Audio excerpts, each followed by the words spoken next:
It has the potential to spontaneously combust. Why must my skin be made of butter? So the tack strips worked really well, but they did mutilate that finger.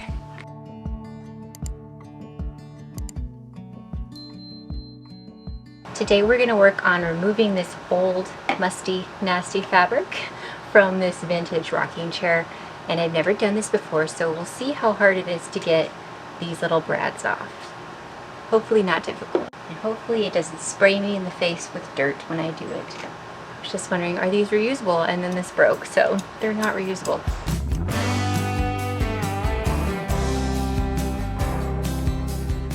Cut myself.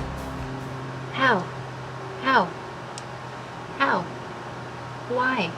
Why must my skin be made of butter?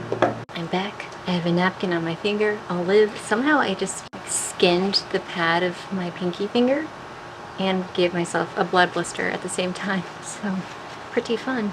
I'm gonna try a new strategy because that was not working well. And I'm gonna pry them off a little bit first. Easier said than done. Okay, so maybe not. But I want to use this thing on them because I like this thing. There must be a better way to do this. Ho ho ho! Perfection.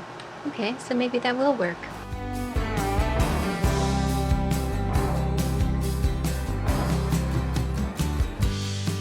Tell me, babe, where are you going? If you don't have one of these, they're so handy. They help pull nails out of things. So if you're also removing old trim and that sort of stuff, you can remove the nails from the back by using this.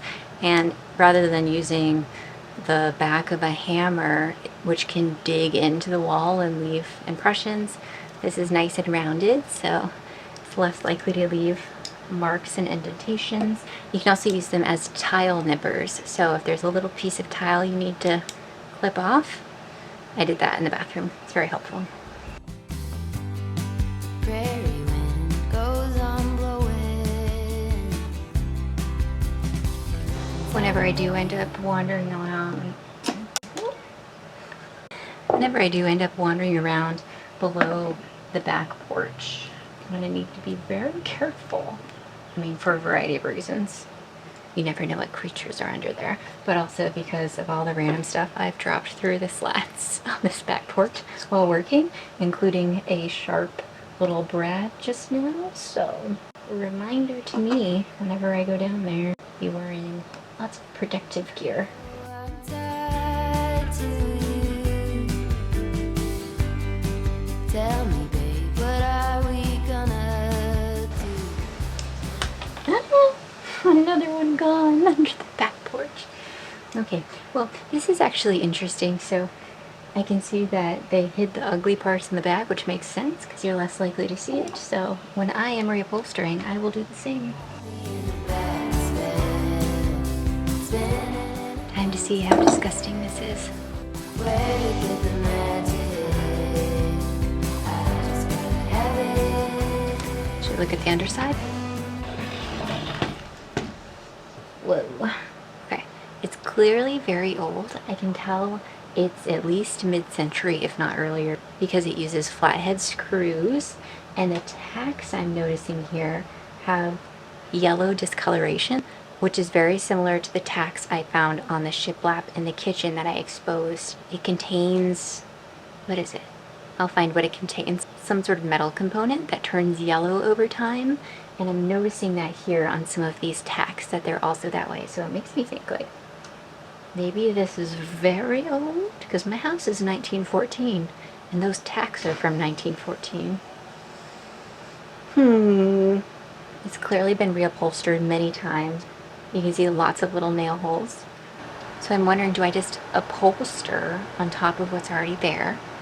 Or do I need to remove it? Because it does have a bit of a musty smell, but I'm just like, look, maybe that was this fabric that was musty. But if it's the actual old padding, then yeah, I probably need to replace it. I'm gonna go do some sleuthing on YouTube and I will report back. Okay, I did some research. I do indeed need to remove everything down to the springs. So, got my gloves, No tetanus for me. Let's do this.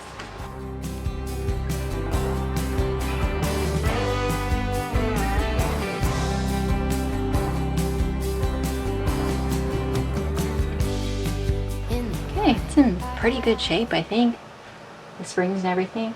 I guess I'm just gonna clean it and see if I need to order any materials for upholstery. I guess that's it. We'll see. I clearly need to go do some more research. I think if you were a real restoration person, you'd probably remove all this shellac and replace it with new shellac, and it would look absolutely perfect like the day it was made. But I am not such a person, and I am perfectly fine with it looking repaired because I like things with history in my home, and I also like not spending a month on a chair. So here we go. Let's patch these holes. This wood is definitely more like a mahogany or a cherry. It has a lot of red in it, and what I'm applying is antique walnut, so it is not the same. So I'll definitely want to blend it out with my finger, and then if it continues to bother me a lot, I will get mahogany gel spray. In the dark, a premonition. You took my dreams and So a tip if you are disposing of oil stain rags or gel stain rags or anything that has that on it, put them in a bag, wet it with water, and then throw it away because it has the potential to spontaneously combust. So don't let that happen. Bag with water. Now, throw it away. Today is the day I get this rocking chair done, and then it is the final furniture piece in the living room that I have to do. So that's really exciting. What I'm going to start with is putting on this faux leather on top of the springs to replace the leather I took off earlier. And then I will put on this big thick piece of foam I got, batting, and then once that's all secured, I'll get the fabric I bought and secure that. I bought this flexible tack strip that is supposed to secure the fabric on the sides seamlessly so that there won't be visible staples or whatever else. So we're gonna see if this works because that would be nice. tell me, babe, what are we gonna do? 'Cause you got me in a bad spell, spinning and I can't tell where to get the magic. I just gotta have it. 'Cause you got me in a bad spell, spinning and I can't tell where to get the magic. I just gotta have it. Pick me up, put me down. Why you keeping me around? You're my illusion that I'm running to. Tell me, babe, what are we gonna do? 'Cause you got me in a bad spell, spinning and I can't tell where to get the magic. I just gotta have it. You got me in a bad spell, spinning and I can't tell where to get the magic. I just gotta have it.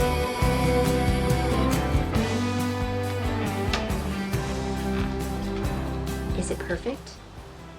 No. Is it pretty dang good? I think so.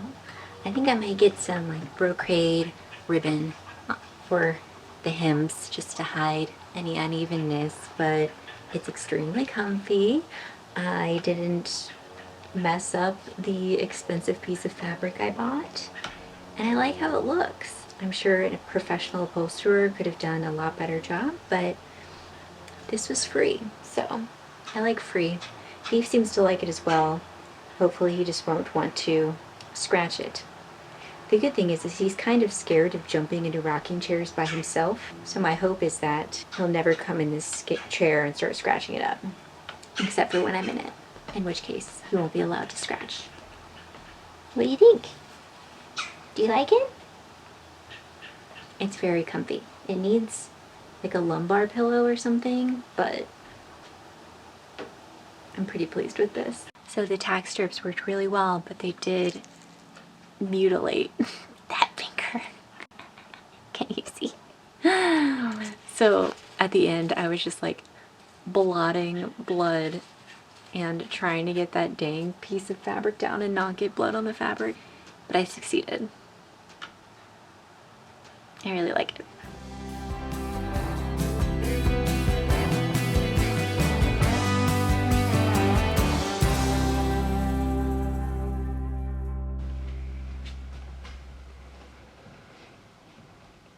I really love it. Is it perfect? No. If I had a professional reupholsterer enter my home, they would probably be like, yikes, that does not look cute. But you know what? To the untrained eye, which is also my eyes, I think it looks pretty great. And I did end up adding this trim to the bottom that covers up the wonky seams. So that's really nice. If I were to do this again, honestly, I would probably not even use that tack strip. I would just use my staple gun to secure the fabric and then put on this trim, and that would have done it for me because I clearly was not using the tack strip appropriately, or maybe it was difficult with this fabric. I don't know, but it was not for me. But I made it look beautiful and fine anyway, and that's all that matters. I also got a lumbar pillow that matches that trim, and it's great for lower back support. I also love that it has this stitching that kind of mirrors the window pane cloud we've got going on in the fabric, and I made sure that it was also super firm for back support. And my tip for that is make sure to get a pillow insert that is larger than your pillowcase. I'd say 2 inches in each direction. So this is a 12 by 20 pillowcase, and I put in a 14 by 22 pillow insert, and that makes it super firm and great for back support. Obviously, if you're not in the US, convert that to centimeters. And this rocking chair looks so good in the record corner with the cabinet and everything else. I'm not going to show you because honestly, this room is almost complete. I have a lot of finishing details and decor already in place, and I want to keep it a surprise. So that will be probably next week's video. I'll do the full reveal and show you how all the different pieces in here came together. And I think you're really going to love it. At least I do. I hope this was interesting watching me reupholster for the first time. I'm sure you learned some things you would do and wouldn't do, and that's fine. If you have any questions, I will be linking all the materials and tools I used in the description, but if you have other questions, why I used certain things, how I did certain things, please let me know in the comments. I'll happily answer. If you haven't already, please consider subscribing and turning on notifications, and that way you'll get updated every time I post a new video. So thanks for being here, and I'll see you next time.